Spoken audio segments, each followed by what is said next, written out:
ውጭ ሌላ የሚያድነን ኃይል የለም። ወንድሞቼ እህቶቼ፣ አዋጅ! ብር ሊያድናችሁ አይችልም። እውቀት ሊያድናችሁ አይችልም። መዳን በሌላ በማንም የለም። እንዲንበት ቀን የተሰጠ ከሰማይ በታች እንዳስብ የለምና። ወደ ኤፌሶን ሰዎች ምዕራፍ 2 ከቁጥር 4 ነገር ግን እግዚአብሔር በምሕረቱ ባለጠጋ ስለሆነ ከወደደን ከትልቅ ፍቅሩ የተነሳ በበደላችን ሙታን እንኳን በሆነን ጊዜ ከክርስቶስ ጋር ምን ሰጠን? ሕይወት ሰጠን። በጸጋ ድናችኋልና በሚመጡ ዘመናትም በክርስቶስ ኢየሱስ ለእኛ ባለው ቸርነት ከሁሉ የሚበልጠውን የጸጋውን ባለጠግነት ያሳይ ዘንድ ከእርሱ ጋር ምን ያደረገን? ሃሌሉያ! እስቲ አስነሳን በሉት። እስቲ ከማን ጋር አስነሳን? ከእርሱ ጋር፣ ከኢየሱስ ክርስቶስ ጋር። በክርስቶስ ኢየሱስም በሰማያዊ ስፍራ ከእርሱ ጋር ምን ያደረገን? ኢየሱስ ያድናል። ቁጥር 8 እስቲ አንብቡልኝ ሁላችሁ። ጸጋው በእምነት ምን አድርጓችኋልና? አድኗችኋልና። ይህም የእግዚአብሔር ስጦታ ነው እንጂ እናንተ አይደለም። ማንም እንዳይመካ ከምን አይደለም? ከሥራ አይደለም። እኛ ምኑ ነንና እንመላለስበት ዘንድ እግዚአብሔር አስቀድሞ ያዘጋጀውን መልካሙን ሥራ ለማድረግ በማን ተፈጠረን? ቁጥር 11 ስለዚህ እናንተ አስቀድሞ በሥጋ አሕዛብ የነበራችሁ በሥጋ በእጅ የተገረዙ በተባሉት ያልተገረዙ የተባላችሁ ምን አስቡ። በዚያ ዘመን እስራኤል መንግሥት ርቃችሁ ለተስፋው ቃል ኪዳን እንግዶች ሆናችሁ በዚህ ዓለም ያለ ክርስቶስ በጣም የሚገርማችሁ አሁን ግን እናንተ በፊት ርቃችሁ የነበራችሁ በክርስቶስ ሆናችሁ በክርስቶስ ደም ቀርባችኋል። እርሱ ምናችን ነው? ኢየሱስ ያድናል። ሃሌሉያ! ኢየሱስ ያድናል። በሐዋርያት ሥራ ምዕራፍ 4 ቁጥር 12 ላይ መዳን በሌላ በማንም የለም። ከዛስ እንድንበት ዘንድ የሚገባን ለሰዎች የተሰጠ ከሰማይ በታች የለምና። መዳን በሉት እስቲ በሌላ በማንም የለም።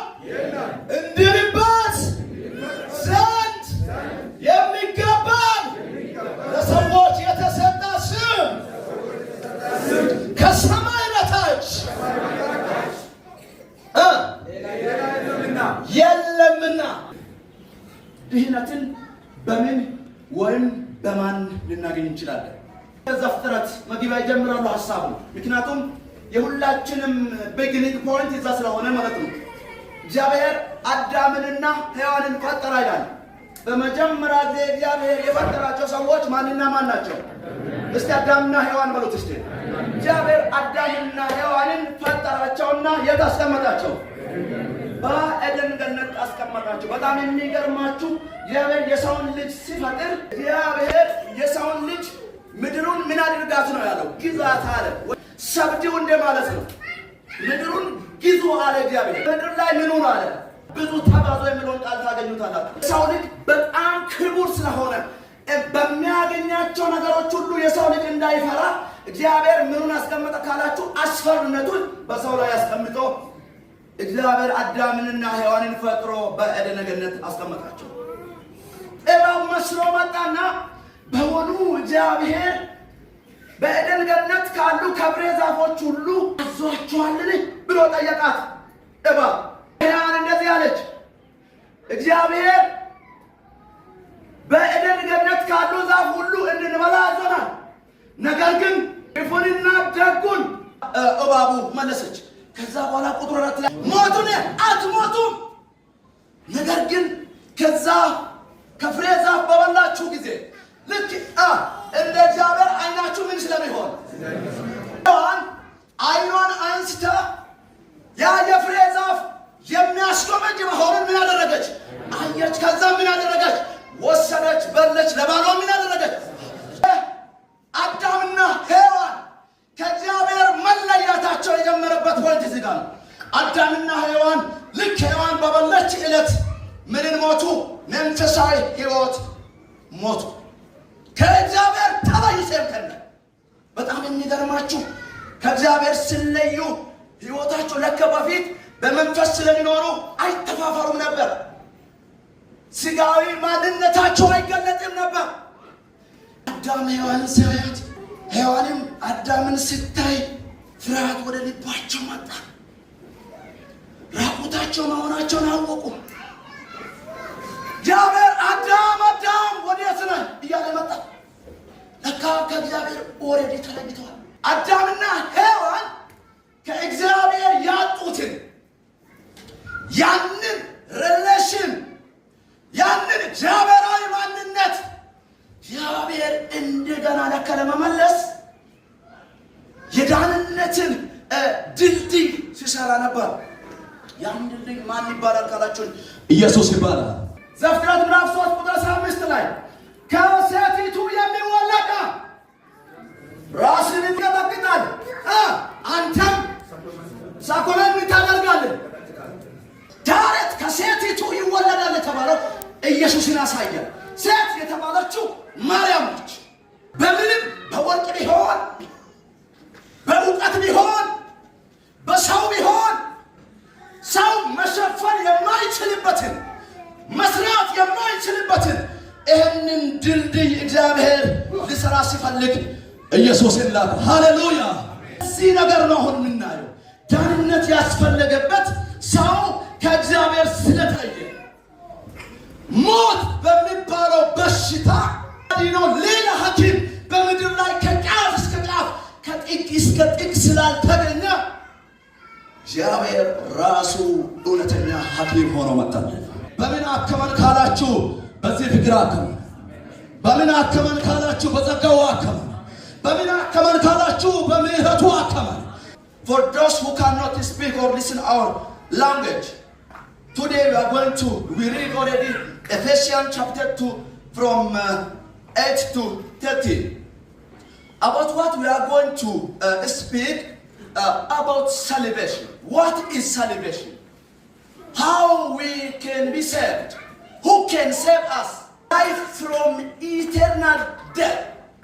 ዳንነት ማለት ከሚመጣው ፍርድ መዳን ብቻ ሳይሆን በሕይወት ሳሉ ከኃጢአት ኃይል ሁሉ መዳን ማለት ምን ሳሉ በሕይወት ልክ አዳምና ሔዋን ከእግዚአብሔር ሪሌሽናቸው ከተቋረጠ በኋላ እግዚአብሔር የሰራው ድልድይ ኢየሱስ ክርስቶስን ነው። ሰው በእርሱ ብቻ አምነው እንግዲህ ሰው ኢየሱስ ጋር ባለው ጸጋ ብቻ እንግዲህ ሰው ከእግዚአብሔር በሚሰጠው በዛ ፍቅር ምሕረት ብቻ እንግዲህ እግዚአብሔር ይህንን መንገድ ፈጠረ።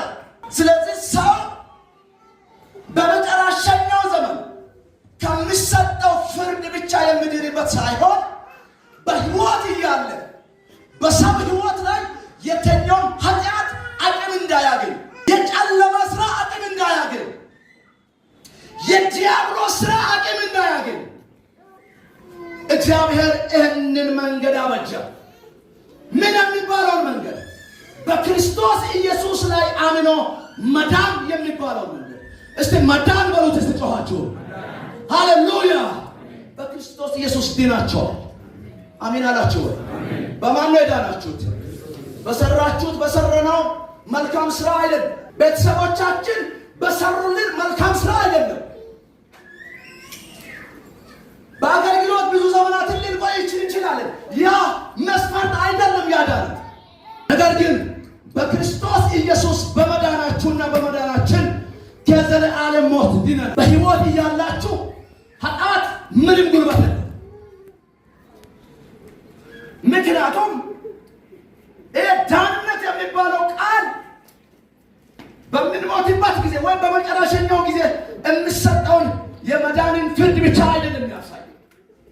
በሕይወት እያለን ሥጋ ስለለበሰን ብዙ እንደክማለን። ያንን ድካማችንን ጥሰን እንድናልፍ ከጠላት ጋር ፊት ለፊት መዋጋት እንድንችል ይሄ ጸጋው በሁላችንም ላይ በዝቶልናል። ሃሌሉያ! በነፃ ከእግዚአብሔር የተሰጠን ጸጋ ነው ዳንነት። ምኑንም ሳንከፍል እንዲሁ ከእግዚአብሔር የተሰጠን ጸጋ። ጸጋ ምንድን ነው? ጸጋው በእምነት አድኗችኋልና ይለናል። ጸጋው ምንድን ነው? ጸጋ ለማይገባ አካል እንዲሁ በነፃ የተሰጠ ስጦታ ማለት ነው። ጸጋ ለማይገባ አካል ኢየሱስ ክርስቶስ ለእኔና ለእናንተ ቅድም ባነበብንበት መጽሐፍ ክፍል ላይ ቀድሞ ርቃችሁ ነበር፣ ከእግዚአብሔር ጋር ኅብረት አልነበራችሁ። አሁን ግን በክርስቶስ ኢየሱስ ደም ሆናችኋል፣ ቀርባችኋል፣ ድናችኋል። ስለዚህ ይህ ጸጋ የሚለው ቃል እንዲሁ የተሰጠን ወንድሞቼ እህቶቼ፣ እንዲሁ ነገር ግን እንዲሁ ሲባል ነፃ የሆነ ቺፕ ፕራይስ ያለው እንዳይመስላችሁ። ለዛም በክርስቶስ ኢየሱስ ደም እርሱ መስቀል ላይ ወጥቶ ተሰቅሎ ተፍቶበት ብዙ የሮማን ወታደሮች ተሳልቆበት ተሪቆ ሆምጣጤ ጠጥተው ለእኔና ለእናንተ እንዲሁ የሰጠን ጸጋው በእምነት አድኗችኋል የተባለው ነፃ ከእግዚአብሔር የተሰጠን ነው። ይሄ ዳንነት የሚባል ምንም ዳንነትን ሊሰጠን አይችልም። በነፃው ከእግዚአብሔር እያገኘንበት ነው።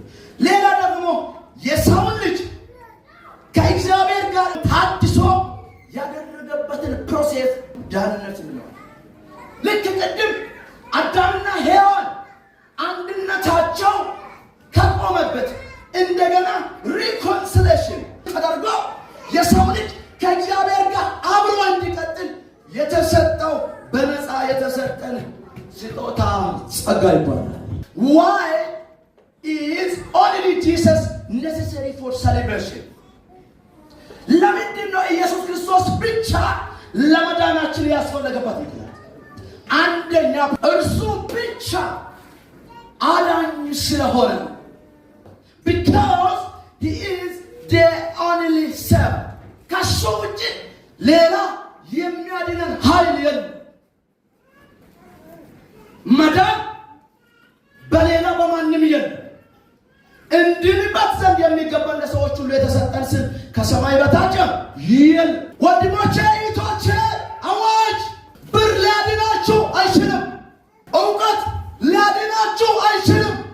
መዳን በሌላ በማንም የለም። እንድንበት ዘንድ የተሰጠን ከሰማይ በታች ሌላ ስም የለምና ይለናል የእግዚአብሔር ቃል።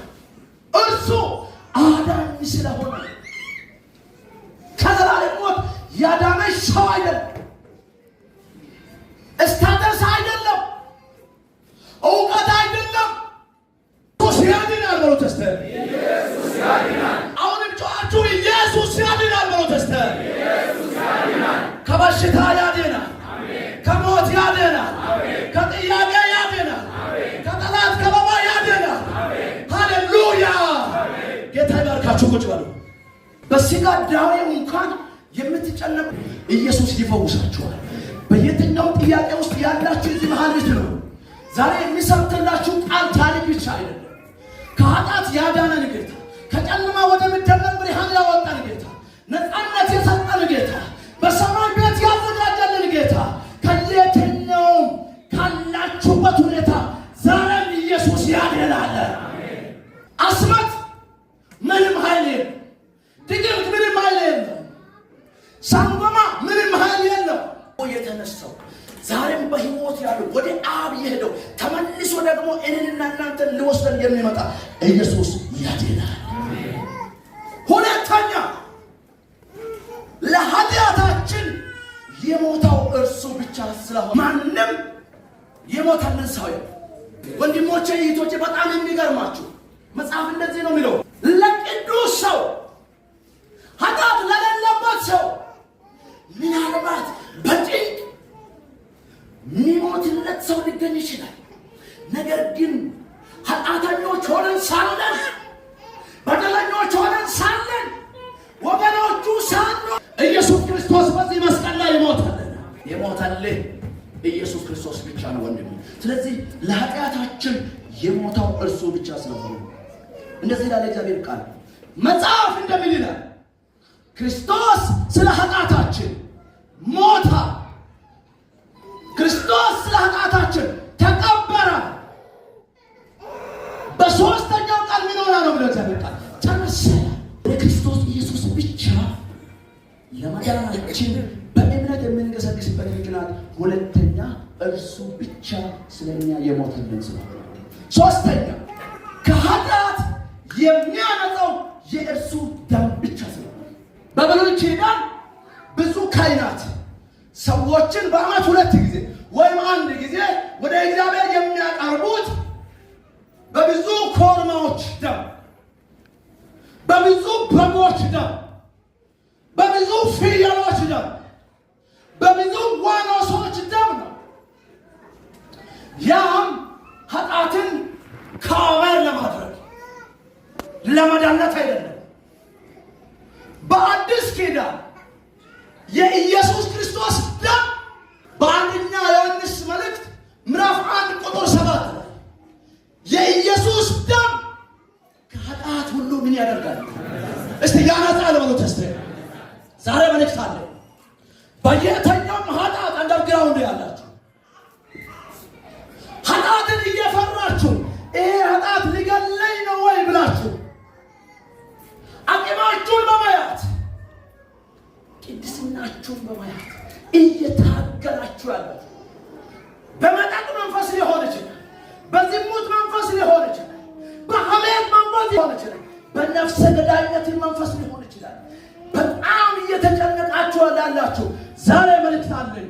የኢየሱስ ክርስቶስ ደም ከኃጢአት ሁሉ ያነጻል። ጮኻችሁ አሜን በሉ።